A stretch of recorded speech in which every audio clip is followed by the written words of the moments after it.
నమస్కారం G news కి స్వాగతం నేను స్వప్న ముందుగా హెడ్లైన్స్ చూద్దాం Delhi central secretariat metro rail station సందర్శించిన ముర్ము మెట్రో రైల్లో ప్రయాణిస్తున్న స్కూల్ విద్యార్థులతో ముచ్చటించి సరదాగా గడిపిన రాష్ట్రపతి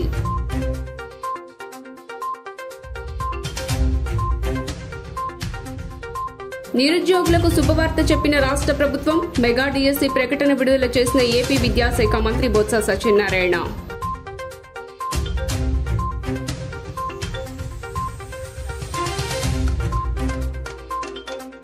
అసెంబ్లీలో ఓట్ ఆన్ అకౌంట్ బడ్జెట్ ను ప్రవేశపెట్టిన ఆర్థిక మంత్రి బుగ్గన రాజేంద్రనాథ్ మహాత్మా గాంధీ సందేశంతో బడ్జెట్ ప్రసంగం ప్రారంభం 2,86,389 కోట్లతో వార్షిక బడ్జెట్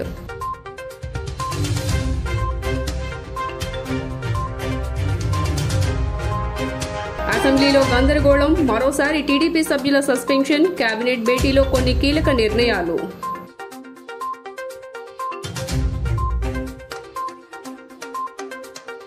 ప్రజలు ప్రతిపక్షాలకు భద్రత కల్పించకపోవడం ప్రజాస్వామ్యమేనా అని ప్రభుత్వాన్ని నిలదీసిన పీసీసీ చీఫ్ వైఎస్ షర్మిల తనకు రాష్ట్ర ప్రభుత్వం భద్రత కల్పించకపోవడంపై ఆగ్రహం వ్యక్తం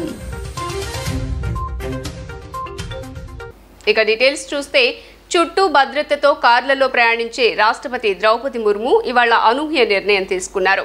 బుధవారం ఉదయం ఢిల్లీ మెట్రోలో ప్రయాణించారు. Delhi metro rail corporation MD doctor Vikas Kumar కూడా రాష్ట్రపతితో కలిసి ప్రయాణించారు. ఈ సందర్భంగా మెట్రో ప్రయాణం గురించిన వివరాలను రాష్ట్రపతికి వికాస్ కుమార్ వివరించారు. ఆమె కొందరి అధికారులతో కలిసి ఖాళీ బోగీలో ప్రయాణిస్తున్న 27 సెకండ్ల వీడియో నెట్లో వైరల్ అవుతోంది. అయితే రాష్ట్రపతి ఎక్కడి నుంచి ఎక్కడి వరకు ప్రయాణించారు, ఎందుకు ప్రయాణించారు వంటి వివరాలు మాత్రం తెలియరాలేదు.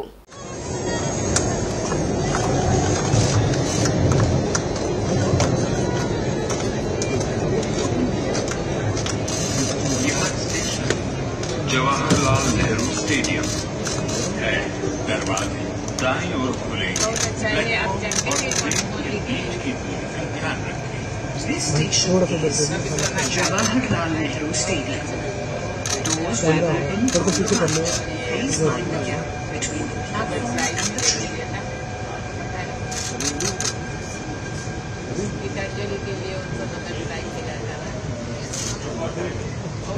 आप क्या बनना चाहते हैं?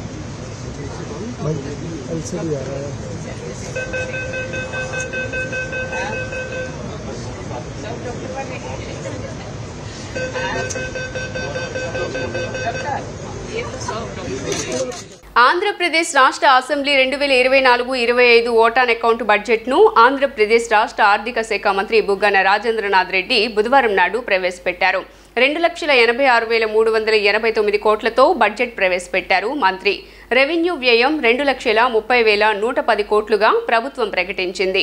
పెట్టుబడి వ్యయం 30,530 కోట్లుగా రాష్ట్ర ప్రభుత్వం తెలిపింది. కాగా రాష్ట్ర ప్రభుత్వ మూలధన వ్యయం 30,558.18 కోట్లు, రెవెన్యూ లోటు 24,758.22 కోట్లు, ద్రవ్య లోటు 55,817.50 కోట్లు, జీఎస్డీపీ ద్రవ్య లోటు 3.51% నమోదైంది. రెవెన్యూ లోటు 1.56% ఉందని రాష్ట్ర ఆర్థిక శాఖ మంత్రి బుగ్గన రాజేంద్రనాథ్ రెడ్డి ప్రకటించారు. 5 ఏళ్లుగా బడ్జెట్ ప్రవేశపెట్టే అవకాశం తనకు దక్కిందన్నారు. మేనిఫెస్టోను పవిత్ర గ్రంథంగా సీఎం జగన్ భావించారని ఆయన గుర్తు చేశారు. తమ ప్రభుత్వం గడప గడపకు పారదర్శకంగా సంక్షేమ పథకాలు అమలు చేస్తున్నామన్నారు. తమ ప్రభుత్వం అధికారంలోకి వచ్చిన తర్వాత 55 రెవెన్యూ డివిజన్లను 78కి పెంచిన విషయాన్ని ఆయన గుర్తు చేశారు. 2.6 లక్షల మంది వాలంటీర్లను నియమించిన విషయాన్ని బుగ్గన రాజేంద్రనాథ్ రెడ్డి ప్రస్తావించారు. 13 జిల్లాలను 26 జిల్లాలకు పెంచినట్టుగా మంత్రి గుర్తు చేశారు. 7 అంశాల ఆధారంగా బడ్జెట్ను రూపొందించినట్టుగా మంత్రి చెప్పారు. ప్రతి జిల్లాలో దిశ పోలీస్ స్టేషన్లను ఏర్పాటు చేసినట్లుగా ఆయన తెలిపారు. ఆంధ్రప్రదేశ్ ప్రభుత్వం బడ్జెట్ 2024-25ను నేడు అసెంబ్లీలో ప్రవేశపెట్టారు. ఎన్నికలు ముగిసే వరకు ప్రభుత్వ ఆదాయ వ్యయాలకు సంబంధించిన ఓట్ ఆన్ అకౌంట్ బడ్జెట్ను ఆర్థిక మంత్రి బుగ్గన రాజేంద్రనాథ్ రెడ్డి ప్రవేశపెట్టారు. ఇప్పటికే బడ్జెట్ 2024కు కేబినెట్ ఆమోదం లభించింది. అంతకుముందు సచివాలయంలో బడ్జెట్ ప్రతులకు వేద పండితులు ప్రత్యేక పూజలు చేశారు. ఆర్థిక శాఖ కార్యాలయంలో జరిగిన ఈ పూజల్లో మంత్రి బుగ్గనతో పాటు అధికారులు పాల్గొన్నారు. అనంతరం ముఖ్యమంత్రి వైఎస్ జగన్మోహన్ రెడ్డిని కలిసిన ఆర్థిక మంత్రి బడ్జెట్ ప్రతులను అందించారు. पर्याप्त्यानन्तरायाय सर्वस्तोमोदिरात्रमुत्तमः भवति सर्वस्याप्ते सर्वस्य नित्ये सर्वजयते ओम शुक्लां वरधरं विष्णुं शशिवर्णं चतुर्भुजोपशान्तये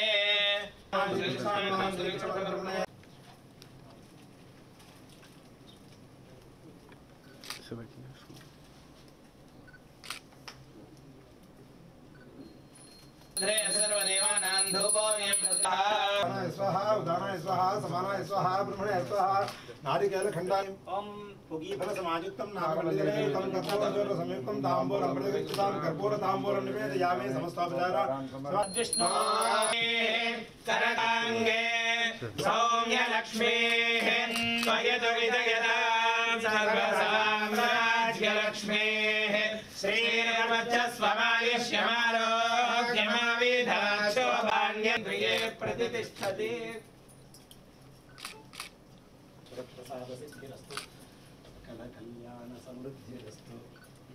देवादे पुनर्निवेद्याः क्षेमो वै राष्ट्रस्य शीतो वातः क्षेमरुन्धे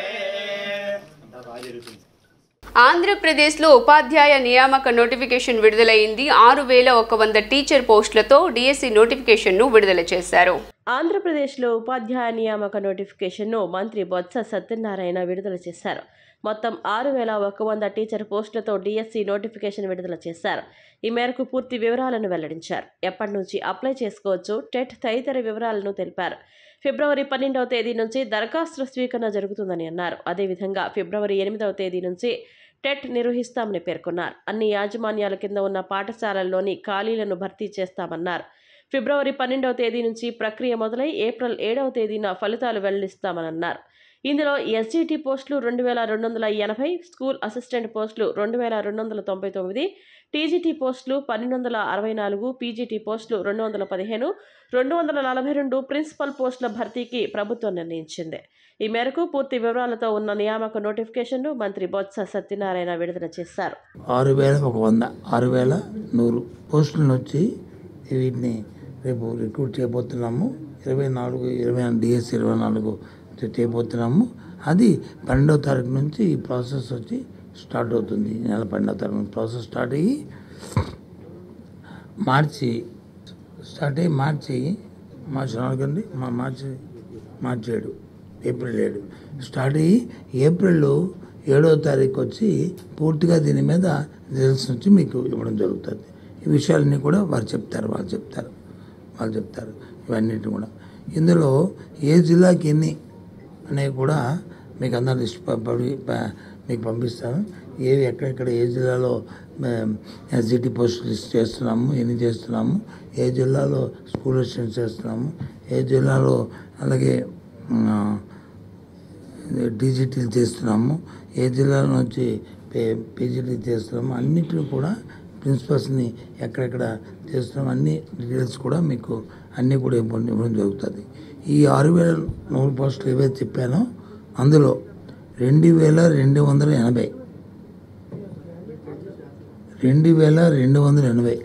ఇది ఇస్తాను మీకు. మళ్ళీ ఇది ఇస్తాను మీకు. 80 పోస్టులు వచ్చి ఎస్జిటి, ఎస్ఏ స్కూల్ అసిస్టెంట్లు వచ్చి 2299, టీజీటీ వచ్చి 1264, పీజీటీ వచ్చి 215, ప్రిన్సిపల్ పోస్ట్ వచ్చి 42. మొత్తం కలిసి అన్నీ కలిపి 6100 ఇవన్నీ కలిపి టీజీటీ 1264, పీజీటీ 215, ప్రిన్సిపల్స్ 42, 42 ఇవన్నీ.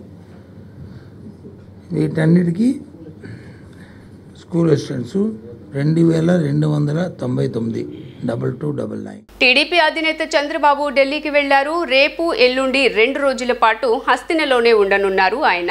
బీజేపీ పెద్దలతో సమావేశమై పొత్తులు సీట్లపై చర్చించనున్నారట. ఇక చంద్రబాబు పర్యటన తర్వాత జనసేన అధినేత పవన్ కళ్యాణ్ కూడా ఢిల్లీకి వెళ్తారని తెలుస్తోంది. మొత్తంగా త్వరలోనే జరగనున్న ఏపీ అసెంబ్లీ లోక్సభ ఎన్నికల్లో టీడీపీ, జనసేన, బీజేపీ కలిసి వెళ్లే దిశగా అడుగులు పడుతున్నాయి. అయితే చంద్రబాబు ఢిల్లీ పర్యటనపై స్పందించిన మంత్రి బొత్స సత్యనారాయణ ఆసక్తికర వ్యాఖ్యలు చేశారు.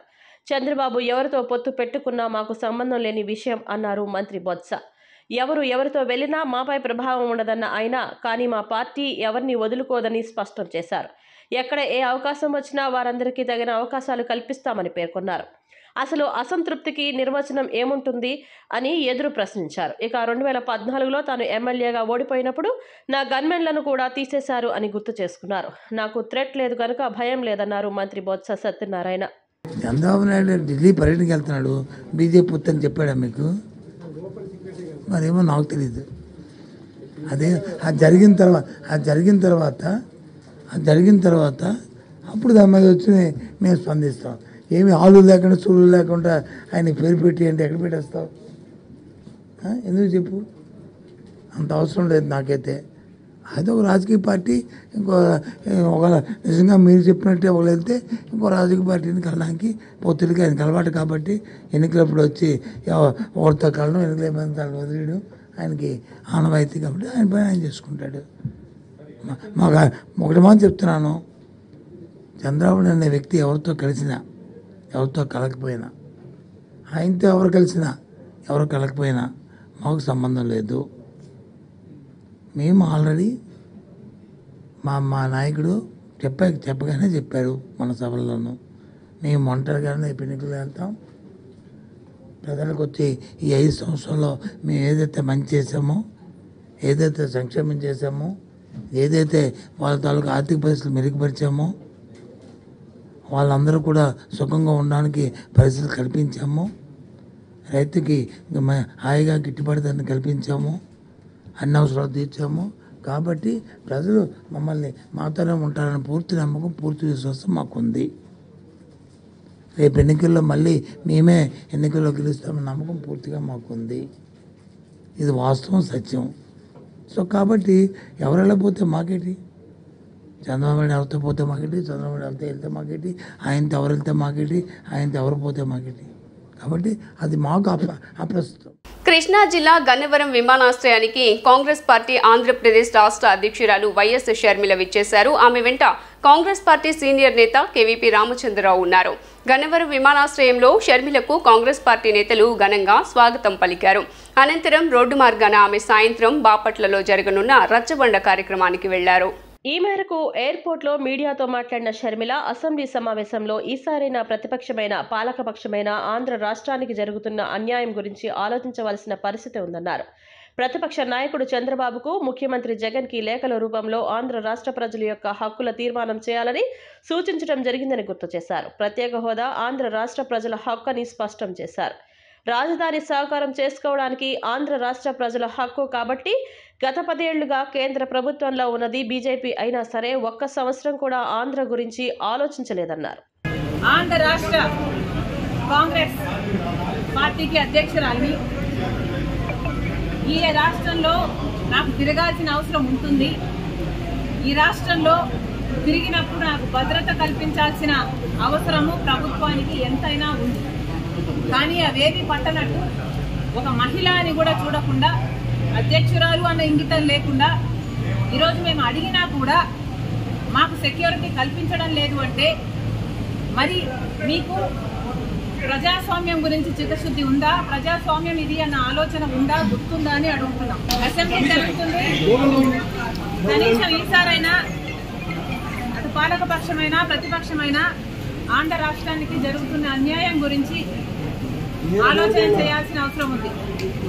మేము ప్రతిపక్ష నాయకుడికైతేనేమి, పాలకపక్ష ముఖ్యమంత్రి గారి జగనన్న గారికి అయితేనేమి లేఖలు రాయడం జరిగింది. ఆంధ్ర రాష్ట్ర ప్రజల హక్కుల తీర్మానం అని, ఆంధ్ర రాష్ట్ర ప్రజల హక్కుల కోసం ఒక తీర్మానం చేయాలని సూచించడం జరిగింది. మేము ఎందుకు డిమాండ్ చేశామంటే ప్రత్యేక హోదా ఆంధ్ర రాష్ట్ర ప్రజల హక్కు కాబట్టి, పోలవరం ప్రాజెక్టు ఆంధ్ర రాష్ట్ర ప్రజల హక్కు కాబట్టి, మనకు రాజధాని సాకారం చేసుకోవడము ఆంధ్ర రాష్ట్ర ప్రజల హక్కు కాబట్టి గత 10 ఏళ్లుగా కేంద్ర ప్రభుత్వంలో ఉన్నది బీజేపీ పార్టీ, ఒకటే ప్రభుత్వమే ఉంది. అయినా కూడా ఒక్క సంవత్సరం కూడా మన గురించి ఆలోచన చేసింది లేదు. ఇంతకుముందు 5 సంవత్సరాలు చంద్రబాబు గారు ముఖ్యమంత్రిగా ఉన్నారు, ఆ తర్వాత ఇప్పుడు 5 సంవత్సరాలు జగనన్న గారు ముఖ్యమంత్రిగా ఉన్నారు. కానీ ఇప్పటి వరకు కూడా ఆంధ్ర రాష్ట్ర ప్రజల హక్కుల గురించి ఎవరు ఆలోచన చేసింది లేదు. స్వలాభం కోసం ప్రజల ప్రయోజనాలను తాకట్టు పెట్టింది చాలు. కనీసం ఈసారైనా ఆంధ్ర రాష్ట్ర ప్రజల హక్కుల తీర్మానం అని ఒకటి అసెంబ్లీలో పాస్ చేయాలి. పేదల ఇళ్ల నిర్మాణాలకు గుడివాడలో చంద్రబాబు 1 ఎకరా అయినా సేకరించినట్లు నిరూపిస్తే రాజకీయాల నుండి తప్పుకుంటానని ఎమ్మెల్యే కొడాలి నాని సవాల్ విసిరారు. స్వర్గీయ వైఎస్ఆర్, సీఎం జగన్ గుడివాడలోని 20,000 మంది పేదల సొంత ఇంటికలను నిజం చేశారని ఎమ్మెల్యే నాని తెలియజేశారు. గుడివాడ టౌన్ మరియు రూరల్ మండలాల పరిధిలో 4వ విడత ఆసరా కార్యక్రమంలో భాగంగా ఎన్టీఆర్ స్టేడియం ప్రాంగణంలో వేలాది మంది మహిళా తల్లుల సమక్షంలో ఘనంగా జరిగింది. మండల పరిధిలో గల 698 గ్రూపుల్లోని 6,932 మంది సభ్యులకు విడుదలైన 5,62,16,923 ఆసరా జంబో చెక్కును ప్రజాప్రతినిధులు, డ్వాక్రా సభ్యులతో కలిసి ఎమ్మెల్యే కొడాలి నాని ఆవిష్కరించారు. తొలుత మహిళా ప్రజాప్రతినిధులు, మహిళా సమైక్య నేతలు స్వర్గీయ వైఎస్ఆర్ విగ్రహానికి నివాళులర్పించారు. అనంతరం ఎమ్మెల్యే కొడాలి నానితో కలిసి సీఎం జగన్ చిత్రపటానికి క్షీరాభిషేకాలు నిర్వహించారు. కార్యక్రమంలో భాగంగా జరిగిన సభలో ఎమ్మెల్యే కొడాలి నాని మాట్లాడుతూ, ఎన్నికల్లో ఇచ్చిన హామీ మేరకు రాష్ట్రంలో డ్వాక్రా అక్క చెల్లెమ్మలకు 4 విడతలుగా 25,500 కోట్ల రుణమాఫీతో పాటు 3,500 కోట్ల సున్నా వడ్డీ సొమ్మును ఆర్థిక ఇబ్బందులు తలెత్తినా సరే జమ చేసిన ఘనత సీఎం జగన్దేనని కొనియాడారు. స్వర్గీయ వైఎస్ఆర్, సీఎం జగన్ గుడివాడలోని 20,000 మంది పేదల సొంతింటి కలను నిజం చేశారని ఎమ్మెల్యే నాని తెలియజేశారు.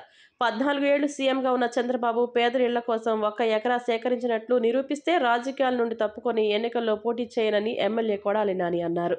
19 ఎన్నికల్లో జగన్మోహన్ రెడ్డి గారు నన్ను గెలిపిస్తే మీ డ్వాక్రా గ్రూపులకు ఉన్నటువంటి 26,000 కోట్ల రూపాయల అప్పుల్ని 4 విడతలుగా మీ అకౌంట్లకి ట్రాన్స్ఫర్ చేస్తానని చెప్పి దాదాపు 25,570 కోట్ల రూపాయలని మీ మహిళా తల్లుల అకౌంట్లకి ట్రాన్స్ఫర్ చేసినటువంటి వ్యక్తి జగన్మోహన్ రెడ్డి గారు. అదేవిధంగా 0% ఇంట్రెస్ట్తో 3,500 కోట్ల రూపాయలని మీ అకౌంట్లకి ఇచ్చినటువంటి వ్యక్తి జగన్మోహన్ రెడ్డి గారు. అంటే దాదాపు డ్వాక్రా మహిళలకి మీరు చెల్లించాల్సినటువంటి బాకీ కానీ, మీరు చెల్లించాల్సినటువంటి వడ్డీ కానీ 29,000 కోట్ల రూపాయలని మరి పేద మహిళలకి ఇచ్చినటువంటి వ్యక్తి జగన్మోహన్ రెడ్డి గారు. ఇది ఎన్నికల వాగ్దానంలో ఆయన 2019లో చెప్పడం జరిగింది. ఇచ్చినటువంటి ప్రతి వాగ్దానాన్ని కూడా అమలు చేసినటువంటి ముఖ్యమంత్రిగా మరి జగన్మోహన్ రెడ్డి గారు ఉన్నారు. మీరు గతంలో చూసినట్లయితే 2014లో చంద్రబాబు నాయుడు గారు అధికారంలోకి వస్తే మీ డ్వాక్రా గ్రూపులకు ఉన్నటువంటి రుణాలని పూర్తిగా రద్దు చేస్తాను, నేను 2వ సంతకం పెడతానని చెప్పి 21,000 కోట్ల రూపాయలు సంతకం పెట్టకుండా 1 పైసా కూడా ఇవ్వనటువంటి వ్యక్తి చంద్రబాబు నాయుడు. మైలవరం నియోజకవర్గాన్ని అటు దేవినేని ఉమా, ఇటు వసంత కృష్ణప్రసాద్ దోచుకుని నాశనం చేశారంటూ మాజీ ఎమ్మెల్యే జ్యేష్ఠ రమేష్ బాబు ధ్వజమెత్తారు. స్థానికేతరులు ఎమ్మెల్యేలయ్యి మైలవరం నియోజకవర్గ ఖనిజ సంపదని నమిలేశారని, కాంట్రాక్టర్లకు బిల్లులు రాక ఇబ్బంది పడుతున్నారని అన్నారు వసంత. తాను అడ్డగోలుగా సంపాదించుకున్న ఆస్తిలో నుంచి తీసి ఇవ్వచ్చు కదా అని ప్రశ్నించారు.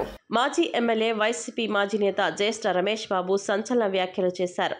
మైలవరం నియోజకవర్గ పరిరక్షణ సమితి పేరిట తెలుగుదేశం, వైసీపీ ద్వితీయ శ్రేణి నాయకులతో కలిసి మీడియా సమావేశం ఏర్పాటు చేసిన జ్యేష్ఠ రమేష్ బాబు స్థానిక వ్యక్తిని మైలవరం సమన్వయకర్తగా నియమించినందుకు ముఖ్యమంత్రి జగన్మోహన్ రెడ్డికి ధన్యవాదాలు తెలుపుతున్నామని పేర్కొన్నారు. మాజీ మంత్రి దేవినేని ఉమామహేశ్వరరావు ముఖాముఖి కార్యక్రమం ద్వారా పార్టీని ప్రశ్నించే స్థితికి వచ్చారన్నారు. తాను మంత్రిగా ఉన్నప్పుడు ఇసుక, మట్టి దోపిడీ జరిగిందని బహిరంగంగానే ఒప్పుకున్నారన్నారు. మాజీ మంత్రి అధికారంలో ఉన్నప్పుడు ఆయన అనుచరులు ఇసుక, మట్టి అక్రమ రవాణా చేసి సహజ వనరులను దోచుకున్నారని గుర్తు చేశారు. ప్రస్తుత ఎమ్మెల్యే వసంత కృష్ణప్రసాద్ అక్రమ ఇసుక, మట్టి రవాణాపై 6 నెలల క్రితం జిల్లా కలెక్టర్కి ఫిర్యాదు చేశామన్నారు. ఇప్పటికీ ఎమ్మెల్యే అనుయాయులు 1000 ట్రిప్పులు మట్టిని తోటల్లో దాచిపెట్టారన్నారు. మట్టి రవాణా ఎవరితో చేయించారు, వారిలో సామాన్యులు ఎంతమంది, ఎమ్మెల్యే బంధువులు ఎంతమంది అనేది బయట పెట్టాలన్నారు. ప్రజాప్రతినిధులుగా మీరు చేసేది ఇదేనానని వసంతను ప్రశ్నించారు. కాంట్రాక్ట్ పనులు చేసిన వారు ఆస్తులు అమ్ముకుంటుంటే మీరు అక్రమంగా సంపాదించిన డబ్బు ఇవ్వచ్చుగానని అన్నారు.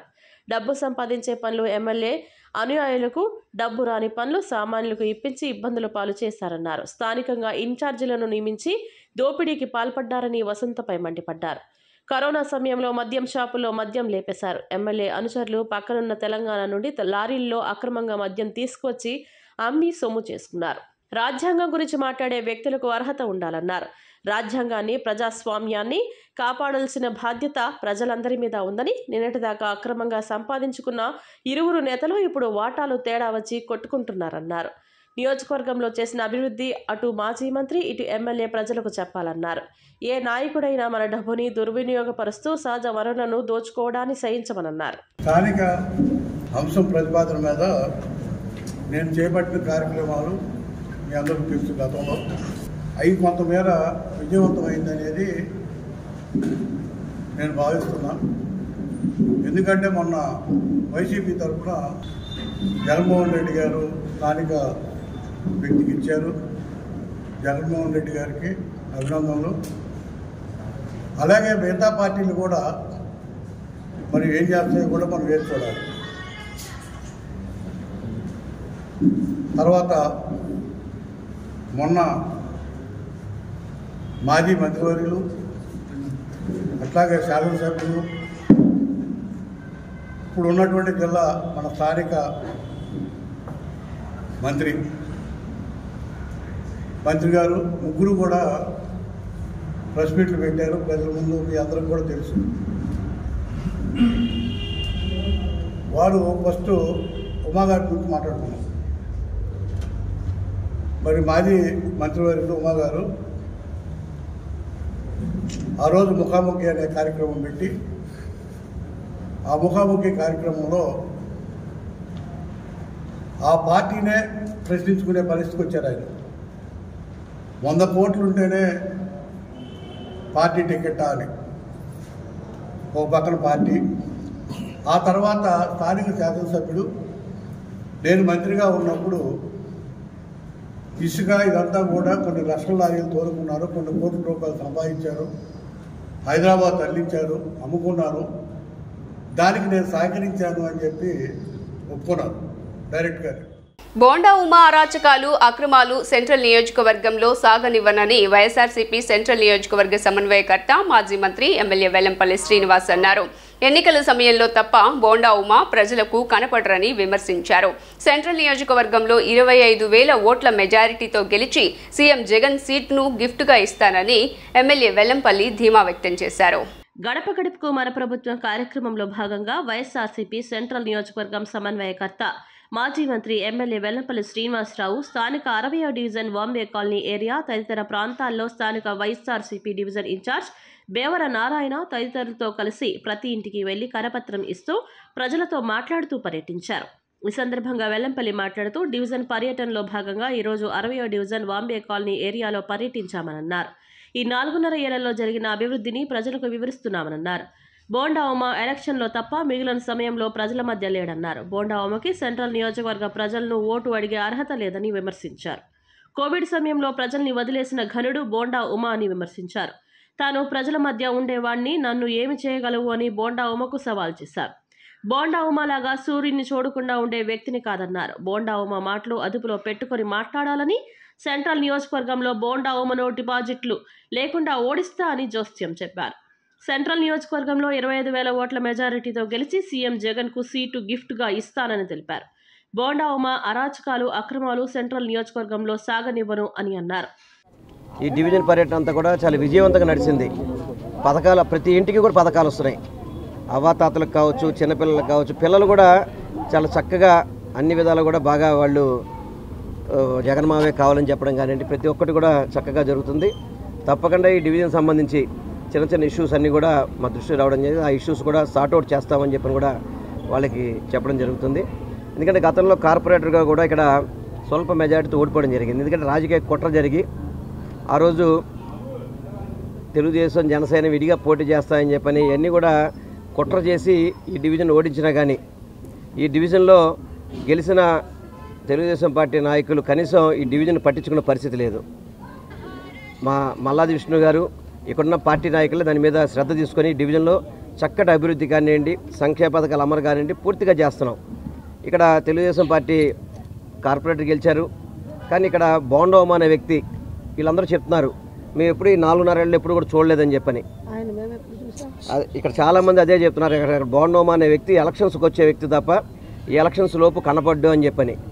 అటువంటి వ్యక్తికి ఇక్కడ ఓటు అడిగే హక్కు కూడా లేదని చెప్పని ఇక్కడ ప్రజానికం చెప్తున్నారు. ఎందుకంటే ఎప్పుడు కూడా ప్రజలకి సేవ చేయడు. కోవిడ్ కష్టకాలంలో కూడా కనీసం ఏ ఒక్క ప్రజానికానికి సహాయం చేసిన పరిస్థితి లేదు. ఎందుకంటే మారుమూల ప్రాంతంలో ఉన్నటువంటి ఏదైతే ఈ వాంబే కాలనీ ఉందో, మరి ఈ వాంబే కాలనీలో జగనన్న ప్రభుత్వం వచ్చిన తర్వాత ఏదైతే మన మెయిన్ రోడ్డు ఉందో మరి దాన్ని కూడా 3 కోట్ల రూపాయల అభివృద్ధితో 3 కోట్ల రూపాయల అభివృద్ధి చేసినటువంటి పార్టీ ఏదైనా ఉంది అంటే అది జగన్మోహన్ రెడ్డి గారి పార్టీ. మల్లాది విష్ణు గారు ఎమ్మెల్యేగా ఉన్నారు, అలాగే మన అభ్యర్థి గారు కూడా ఉన్నారు. దానిలో భాగంగానే ఇక్కడ హాస్పిటల్స్ డెవలప్మెంట్ చేయటము, ఎందుకంటే ఇక్కడ చాలా పేదరికంలో ఉన్నటువంటి ప్రజానికం ఉంటారు కాబట్టి మరి వాళ్ళకు కూడా సౌకర్యం, పేదలకు వైద్యం అందించాలనేటువంటి దృఢ సంకల్పంతో మరి ఇక్కడ 1.5 కోట్ల ఖర్చు పెట్టి యూపీహెచ్ సెంటర్ కూడా తీసుకురావడం జరిగింది. ఏదైతే జగనన్న సురక్ష ప్రోగ్రాంలో ఫేజ్ 2లో కూడా ఇంకా కొన్ని సచివాలయ పరిధిలో జరుగుతూ ఉన్నాయి. ఎవరన్నా ఇంకా ఏదన్నా కావాలంటే ఆ సచివాలయం పరిధిలో పెట్టేటువంటి సురక్ష ప్రోగ్రాంలో మీరందరూ కూడా జాయిన్ అవ్వాలని కూడా ఈ సందర్భంగా తెలియజేస్తా ఉన్నాం. ఎందుకంటే విద్య, ఆరోగ్యం, పిల్లలకి, అలాగే ఇళ్ల స్థలాలు, మరి పేదరికాలను నిర్మూలించే విధంగానే జగన్మోహన్ రెడ్డి గారి పరిపాలన సాగుతుందంటే మరి ఈ 3 ఉంటే కూడా సమృద్ధిగా పేదవాడు జీవించొచ్చే అవకాశం కల్పిస్తున్నారు జగన్మోహన్ రెడ్డి గారు. శ్రీ దుర్గా మల్లేశ్వర స్వామివారి దేవస్థాన అభివృద్ధికి చిత్తశుద్ధితో కృషి చేస్తున్నట్లు దేవస్థాన పాలక మండలి చైర్మన్ కర్నాటి రాంబాబు మీడియాకు వివరించారు. పాలక మండలి ఏర్పడి ఏడాది పూర్తి చేసుకున్న సందర్భంగా మీడియాతో మాట్లాడిన ఆయన 70 కోట్ల రూపాయల మాస్టర్ ప్లాన్తో శ్రీ దుర్గా మల్లేశ్వర స్వామివారి దేవస్థానాన్ని ఆధునీకరిస్తున్నట్లుగా తెలియజేశారు. కనకదుర్గ నగర్లో ఎలివేటెడ్ క్యూ కాంప్లెక్స్ నిర్మాణంతో పాటుగా శివాలయం నిర్మాణం పనులను త్వరితగతిన పూర్తి చేసుకుని ఈ 18 నుండి భక్తుల దర్శనార్థం అందుబాటులోకి తీసుకువస్తున్నట్లు తెలియజేశారు. ఇంద్రకీలాద్రి అమ్మలగన్నమ్మ జగజ్జనని కనకదుర్గమ్మ తల్లి దేవాలయానికి పాలక మండలిగా సంవత్సరం కాలం పూర్తి చేసుకొని ఈ రోజున మేమందరం కూడా ఇక్కడ ఉన్నటువంటి చైర్మన్గా నేను, మా పాలక మండలి సభ్యులుగా ఉన్నటువంటి సోదరులు సోదరులు అందరూ కూడా చాలా సామాన్య కుటుంబాల నుంచి సామాన్యులుగా మేమందరం కూడా ఈ పాలక మండలిలో పనిచేసామని చెప్పి కూడా మీ అందరికీ తెలుసు. ఇంతటి మహోత్తరమైనటువంటి అవకాశాన్ని కల్పించినటువంటి గౌరవ ముఖ్యమంత్రి వర్యులు జగన్మోహన్ రెడ్డి గారికి మేము ఇక్కడ ఉన్నటువంటి వారు అందరం కూడా ఆయనకి రుణపడి ఉంటామని చెప్పి కూడా మరొక్కసారి తెలియజేసుకుంటున్నాం. సామాన్యులకి అవకాశం ఇస్తే సామాన్యులు అందరం కూడా ఒక సేవకుల్లాగా, ఒక పాలకుల్లా కాకుండా ఒక సేవకుల్లాగా అమ్మవారి దేవాలయానికి అభివృద్ధి చేసే విషయంలో, అమ్మవారి దేవాలయాన్ని వస్తున్నటువంటి భక్తులు అందరికీ కూడా సేవలు అందించే విషయంలో కూడా మేమందరం కూడా సంవత్సరం కాలం పాటు చాలా అదృష్టంగా భావించి ఈ రోజున జరిగినటువంటి సంవత్సర కాలంలో మేము చేసినటువంటి అభివృద్ధి కార్యక్రమాలన్నీ కూడా మీ అందరికీ తెలిసినవే.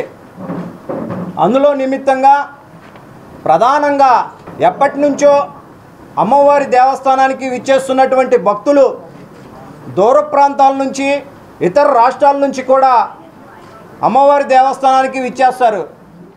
గుణదల ఈఎస్ఐ ఆసుపత్రి ఎదురుగా ఉన్న హిందూ శ్మశాన వాటిక అభివృద్ధి చేయాలని సిపిఐ నగర కార్యదర్శి జి కోటేశ్వరరావు డిమాండ్ చేశారు.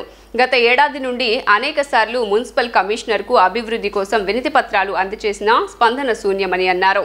శ్మశాన వాటిక అభివృద్ధి చేయని పక్షంలో రాబోయే కాలంలో సిపిఐ పెద్ద ఎత్తున ఆందోళన చేపడుతుందని హెచ్చరించారు.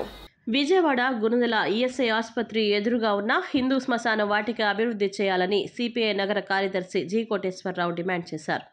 సిపిఐ బృందంతో కలిసి ఆయన శ్మశాన వాటికను సందర్శించారు.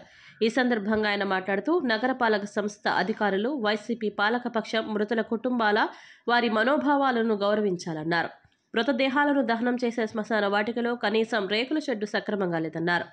గత ఏడాది నుండి అనేకసార్లు మున్సిపల్ కమిషనర్కు అభివృద్ధి కోసం వినతి పత్రాలు అందజేసినా స్పందించలేదన్నారు. రేకుల షెడ్డు లేకపోవడంతో వర్షం కురిస్తే దహనం చేసే సందర్భంలో మంటలు ఆరిపోయి శవాలను కాల్చలేని పరిస్థితి ఉందన్నారు.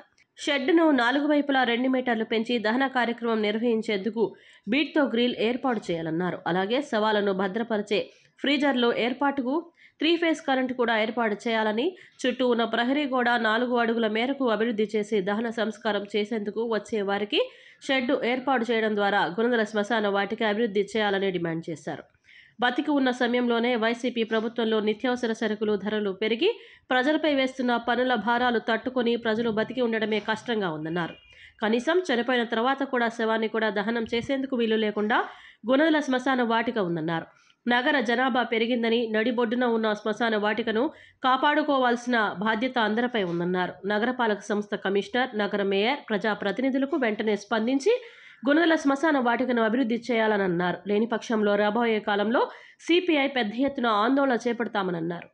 గుణదల ఈఎస్ఐ హాస్పిటల్ ఎదురుగా ఉన్నటువంటి హిందూ శ్మశాన వాటికని పరిశీలించడానికి ఈ రోజున సిపిఐ నగర సమితి ఆధ్వర్యంలో పరిశీలనకై వచ్చాం. చూస్తే అధ్వానంగా ఉన్నటువంటి పరిస్థితి. ఈ రోజున శవాలు దహనం చేయాలంటే కనీసం రేకులు లేవు, పైన రేకులు లేనటువంటి పరిస్థితి. దుస్థితిని గతంలో పరిశీలించి గత సంవత్సరం అంటే మార్చి 16వ తారీఖున ఒక లెటరు, 17వ తారీఖున ఒక పర్యాయము మున్సిపల్ కమిషనర్ గారికి అలాగే మేయర్ గారికి సిపిఐ ఆధ్వర్యంలో విజ్ఞాపన పత్రం ఇచ్చాము. వర్షం వస్తే శవాలు దహనం చేయటం అనేటటువంటి చాలా ఇబ్బందికరంగా ఉంది. పైన టాపు లేదు. వర్షాల్లో శవం తడిసిపోయి సగం కాలనటువంటి పరిస్థితి, దౌర్భాగ్యమైనటువంటి పరిస్థితిలో ఈ శ్మశాన వాటిక ఉన్నది.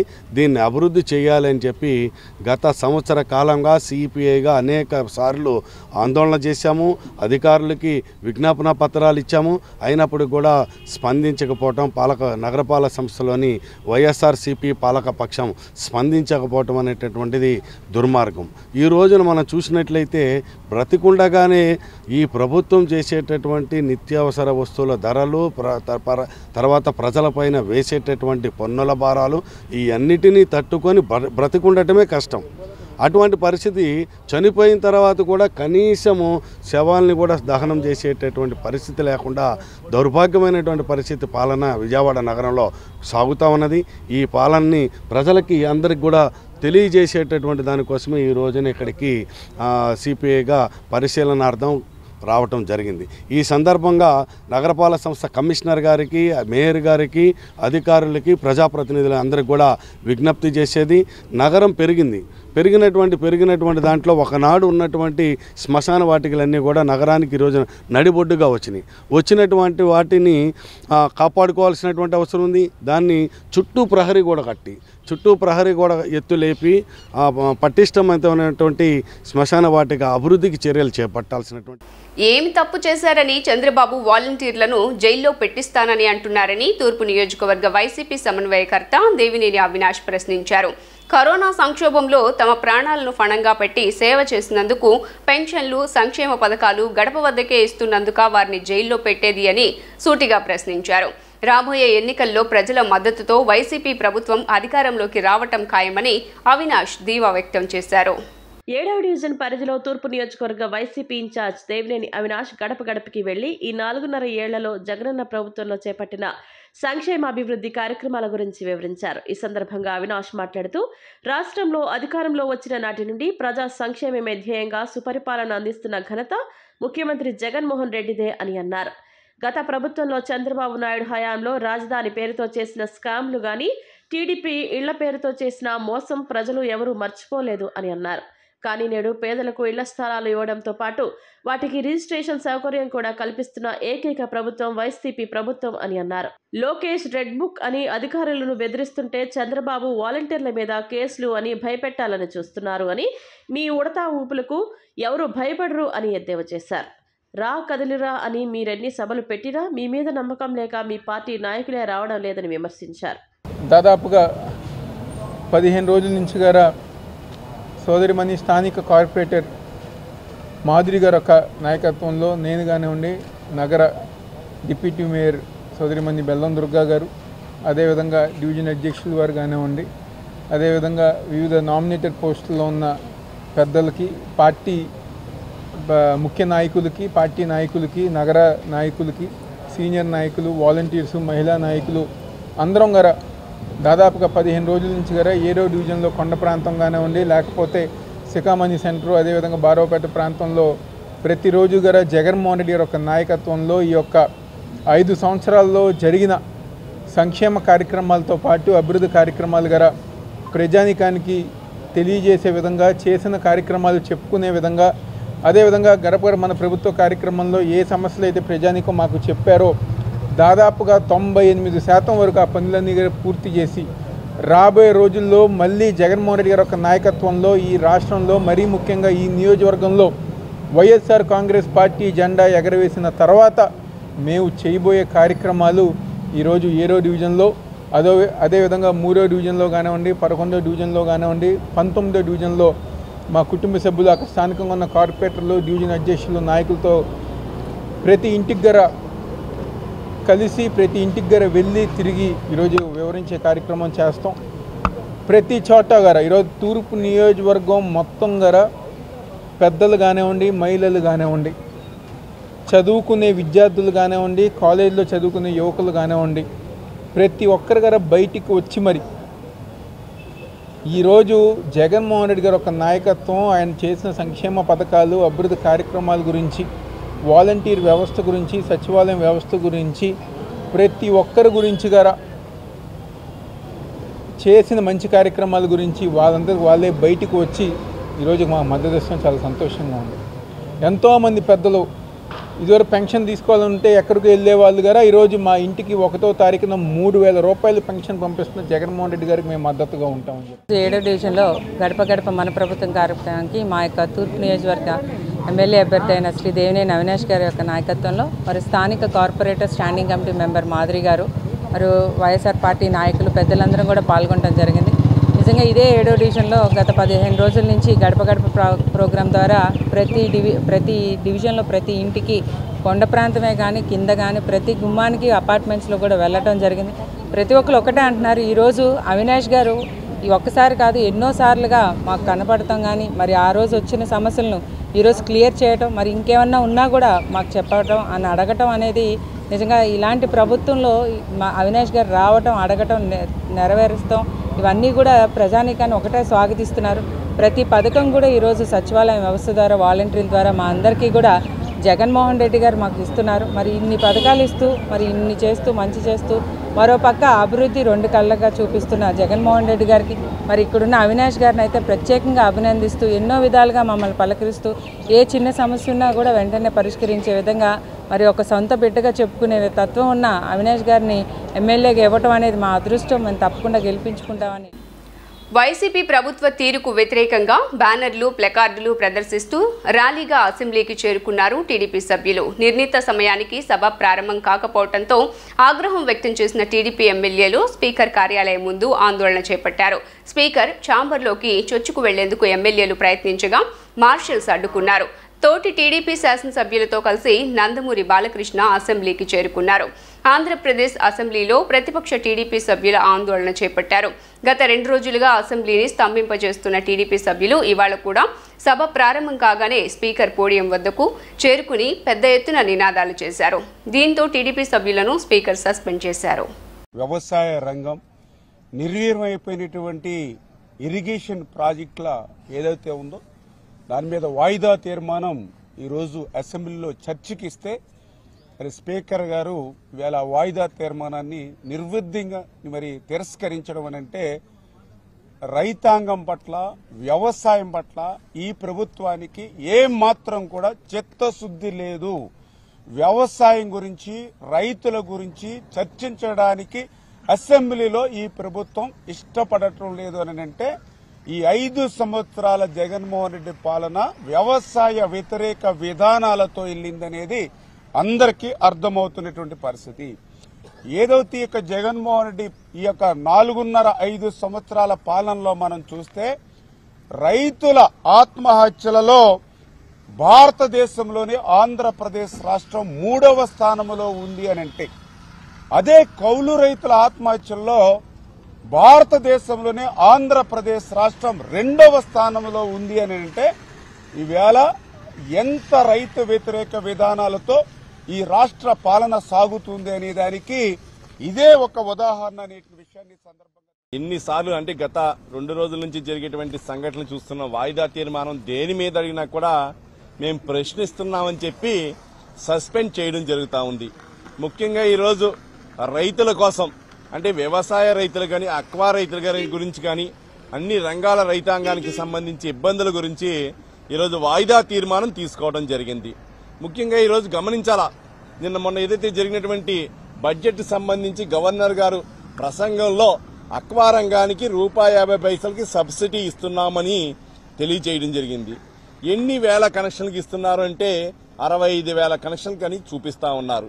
కాదు, అసలు ముఖ్యంగా మీరు చెప్పవలసింది గతంలో రోజుకి అక్వా రంగానికి ఎన్ని యూనిట్లు వాడేవారు?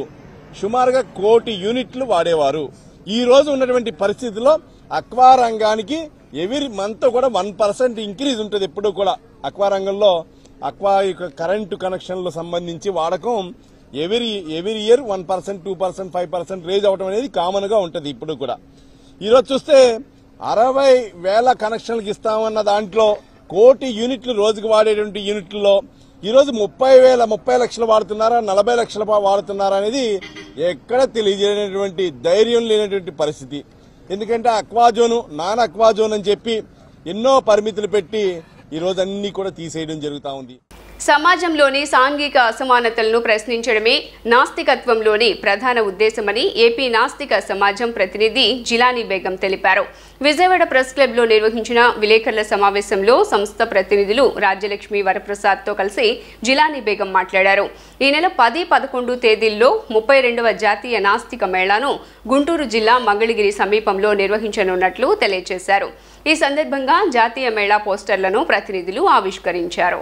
నాస్తిక సమాజం అనేది నిడమరు దగ్గర 2 రాష్ట్రాలకు కలిపి ఏర్పాటు చేయడం జరిగింది. ఈ దేశంలో కానీ ప్రపంచంలో కానీ మూఢనమ్మకాలకు వ్యతిరేకంగా శాస్త్రీయ దృక్పథాన్ని ప్రజల మధ్యన తీసుకురావాలనే ఉద్దేశంతో మనం ఏర్పాటు చేయడం జరిగింది. దీనికి దీన్ని పునాదిగా రామకృష్ణ గారు సాంస్కృతిక లెక్చరర్గా పనిచేస్తూ ప్రత్యామ్నాయ సంస్కృతి కోసం నిడమరు దగ్గర చార్వాక ఆశ్రయాన్ని ఏర్పాటు చేయడం జరిగింది. చార్వాక మాస్టర్ గారు వారు పూర్వం నుంచి లోకాయుతలు, చార్వాకులు ప్రజల కోసం ఏ విధంగా అయితే ఆస్తికవాదుల మీద పోరాటం చేశారో, ప్రజల మన్ననల కోసం ఎలా అయితే జీవించారో అదే విధానంతో రామకృష్ణ గారు చార్వాక ఆశ్రమం 70లో స్థాపించడం జరిగింది. ఆనాటి నుంచి ఈనాటి వరకు కూడా 2 రాష్ట్రాలందు అనేకమైన కార్యక్రమాలు జరుగుతూ ఉన్నాయి. ఇప్పుడు నాస్తిక మేళా అనేది ఒక ఉత్సవంగా తీసుకోవడం జరిగింది. 32వ నాస్తిక మేళా ఈ సంవత్సరం ఫిబ్రవరి 10, 11 అనగా 2వ శనివారం, ఆదివారం నిర్వహించడం జరుగుతుంది. దీనికి రాష్ట్రం నుంచే కాక దేశంలో నలుమూల నుంచి కూడా అనేకమైన వారిని ఆహ్వానించడం జరిగింది. సోషల్ మీడియా ద్వారాగా 32వ జాతీయ నాస్తిక మేళకు ఆహ్వానిస్తున్నాము. తెలుగు 2 రాష్ట్రాలతో పాటు ఇతర రాష్ట్ర ప్రజలను, హేతువాదులను, భౌతికవాదులను, నాస్తికవాదులను, మానవతావాదులను, ఇతర సమాజం కోసం పోరాడే సంఘాలందరినీ తమ కుటుంబ బంధువులతో కలిసి రావాల్సిందిగా కోరుచున్నాము. జరుగు స్థలము గుంటూరు జిల్లా మంగళగిరి సమీపంలోని నిడమర్రు చారువాక ఆశ్రమంలోని రావణ మైదానంలో జరుగును. ఈ 2 రోజులు ఇక్కడ జరుపుకునే పండుగ ఒక మతానికో, ఒక కులానికో, ఒక వ్యక్తికో, ఒక వ్యవస్థకో కాకుండా అందరికి కలిపిన పండుగ. ఈ పండుగలో మతానికి సంబంధించిన మంత్రాలు,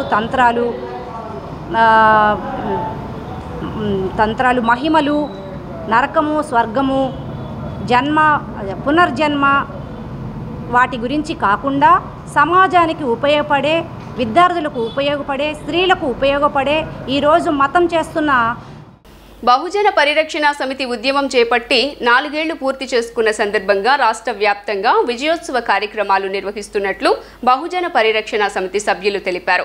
గాంధీనగర్ ప్రెస్ క్లబ్ నందు బహుజన పరిరక్షణ సమితి సభ్యులు విలేకరుల సమావేశాన్ని నిర్వహించారు. ప్రభుత్వ పాఠశాలల్లో ఇంగ్లీష్ మీడియం, రాజధాని ప్రాంతంలో పేద, బలహీన వర్గాలకు 54,000 పట్టాల కోసం 1237 రోజుల పాటు మందడం తాళాయిపాలెం యాక్సెస్ రోడ్డు ఉద్యమం చేపట్టి విజయం సాధించామని తెలిపారు. ఒక్క రూపాయి ఆశించకుండా అంబేద్కర్ ఆలోచనలకు అనుగుణంగా ఉద్యమం చేశామన్నారు.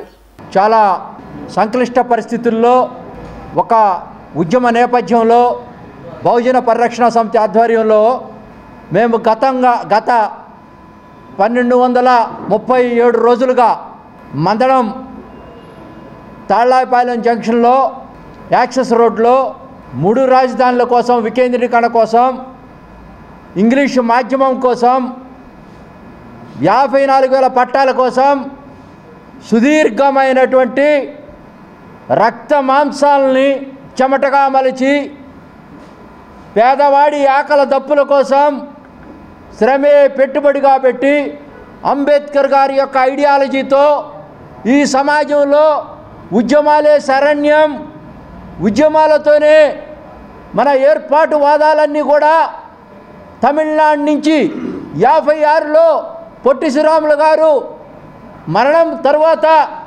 కర్నూలుకి రాజధానిగా మారి గుంటూరులో హైకోర్టు పెట్టడం, ఆ నేపథ్యంలో జయాంధ్ర స్టేషను తెలంగాణలో రజాకార్ మూమెంటు అక్కడ ఉన్నటువంటి వాళ్ళందరినీ తరిమేసి తర్వాత జరిగినటువంటి ఉద్యమం మొత్తం కూడా క్లబ్ చేసి గుంటూరు నుంచి అక్రమంగా తరలించి హైదరాబాద్లో పెడితే తెలంగాణ వాదులు అక్కడ ఉద్యమాన్ని ఏర్పాటువాదంతో ఉద్యమం తీసుకొస్తే అన్ని ప్రభుత్వాలు తలవొక్కి మనకి కట్టుబట్టలతో మొండి తలకాయ లేనటువంటి రాజధాని లేనటువంటి ఆంధ్రప్రదేశ్గా విడగొట్టి మనలందరినీ కూడా తరిమి కొట్టినటువంటి విధానం మనందరికి కూడా తెలుసు. ఈ రోజున బహుజన పరిరక్షణ సమితి 4 సంవత్సరాలు పూర్తి చేసుకొని ఇంగ్లీష్ మీడియం అదేవిధంగా ఇళ్ల పట్టాలు అభివృద్ధి వికేంద్రీకరణ సాధించిన ఘనత మా అందరికీ దక్కుతుంది. గౌరవ ముఖ్యమంత్రి శ్రీ వైఎస్ జగన్మోహన్ రెడ్డి గారు కోర్టులో గొడవలు ఉన్నప్పటికీ కూడా సాధించి ఇంగ్లీష్ మీడియాన్ని ప్రవేశపెట్టడం జరిగింది. అదేవిధంగా అమరావతి ప్రాంతంలో ఇళ్ల పట్టాలు ఇవ్వడంలో ముఖ్యమంత్రి గారు కోర్టులో చంద్రబాబు నాయుడు కోర్టులో ఫిల్ వేయించి అడ్డుకున్నప్పటికీ కూడా సుప్రీంకోర్టు దాకా వెళ్ళి ఈ రోజున ఇళ్ల పట్టాలు ఇవ్వాలని ముఖ్యమంత్రి గారు ఏకపక్షంగా ఉన్నందుకు మేము కృతజ్ఞతలు తెలియజేస్తున్నాం. అందులో భాగంగా బహుజన పరిరక్షణ సమితిలో కూడా నాయకులకు రేపు జరగబోయే సార్వత్రిక ఎలక్షన్లో చట్టసభల్లో మాకు ప్రాధాన్యత కల్పించాలని మేమంతా కూడా డిమాండ్ చేస్తున్నాం. అదేవిధంగా గౌరవ ముఖ్యమంత్రి శ్రీ వైఎస్ జగన్మోహన్ రెడ్డి గారు 4 సంవత్సరాల్లో మేము చేసిన ఉద్యమానికి బహుమతిగా ఇవన్నీ ఇచ్చినందుకు మేము కృతజ్ఞతలు తెలియజేస్తున్నాం. అదేవిధంగా చంద్రబాబు నాయుడు, నారా లోకేష్, పవన్ కళ్యాణ్, బీజేపీ వీళ్ళంతా కూడా మా టెంట్ మీదుగా వెళ్ళి కూడా కనీసం మమ్మల్ని పలకరించకపోవటం మేము షేమ్గా ఫీల్ అవుతున్నాం, అవమానంగా ఫీల్ అవుతున్నాం. నాటక రంగం పూర్వ వైభవం సంతరించుకోవాలంటే ఇలాంటి నాటక మహోత్సవాలు పెద్ద సంఖ్యలో జరగాలని రాష్ట్ర ప్రణాళికా సంఘం ఉపాధ్యక్షులు ఎమ్మెల్యే మల్లాది విష్ణు అన్నారు. న్యూఢిల్లీకి చెందిన national school of drama, Andhra Pradesh ప్రభుత్వ భాషా సాంస్కృతిక శాఖల సంయుక్త ఆధ్వర్యంలో విజయవాడలోని తుమ్మలపల్లి వారి క్షేత్రీయ కళాక్షేత్రంలో 25వ భారత్ రంగస్థలాల మహోత్సవాలు 2024 అంగరంగ వైభవంగా మంగళవారం ప్రారంభమయ్యాయి. ఫిబ్రవరి 1 నుంచి 21 వరకు దేశవ్యాప్తంగా 15 నగరాల్లో నిర్వహిస్తున్న నాటక మహోత్సవాల్లో భాగంగా మంగళవారం నుంచి ఆదివారం వరకు తుమ్మలపల్లి కళాక్షేత్రంలో ఎంపిక చేయబడిన అత్యుత్తమ 6 నాటికల ప్రదర్శన ప్రతిరోజు సాయంత్రం ప్రదర్శించనున్నారు.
ये दूल्हा कितना सहभाग्य है, कितना सुखी है।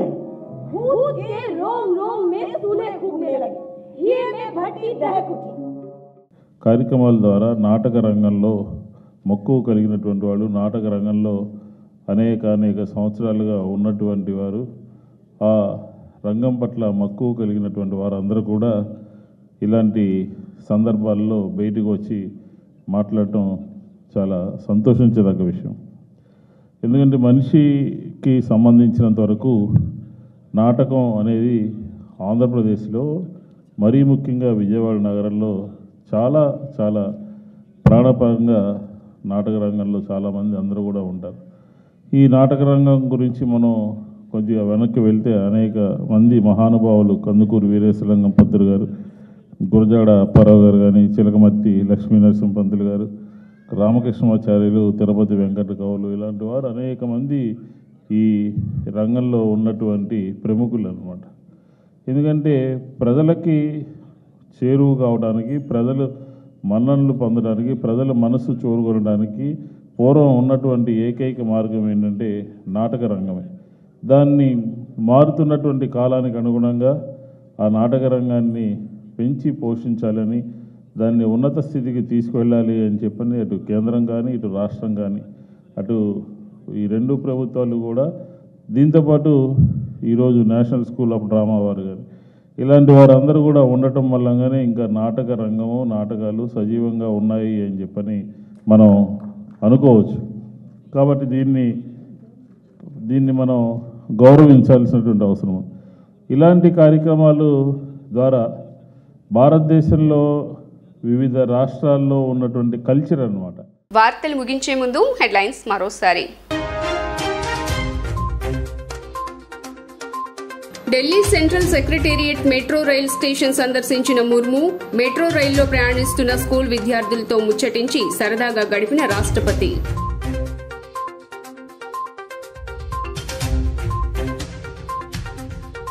నిరుద్యోగులకు శుభవార్త చెప్పిన రాష్ట్ర ప్రభుత్వం, మెగా డిఎస్సి ప్రకటన విడుదల చేసిన ఏపీ విద్యాశాఖ మంత్రి బొత్స సత్యనారాయణ.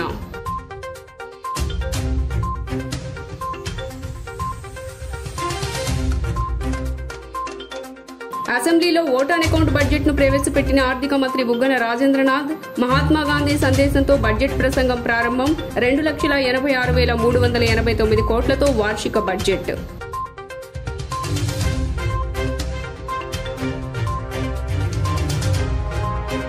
అసెంబ్లీలో గందరగోళం, మరోసారి టీడీపీ సభ్యుల సస్పెన్షన్. కేబినెట్ భేటీలో కొన్ని కీలక నిర్ణయాలు.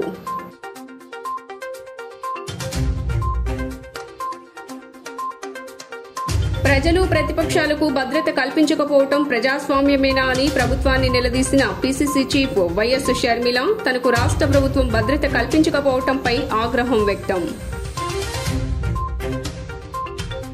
జీ న్యూస్ ఇంతటితో సమాప్తం. తిరిగి వార్తల్లో మళ్ళీ కలుద్దాం. అంతవరకు సెలవు. నమస్కారం.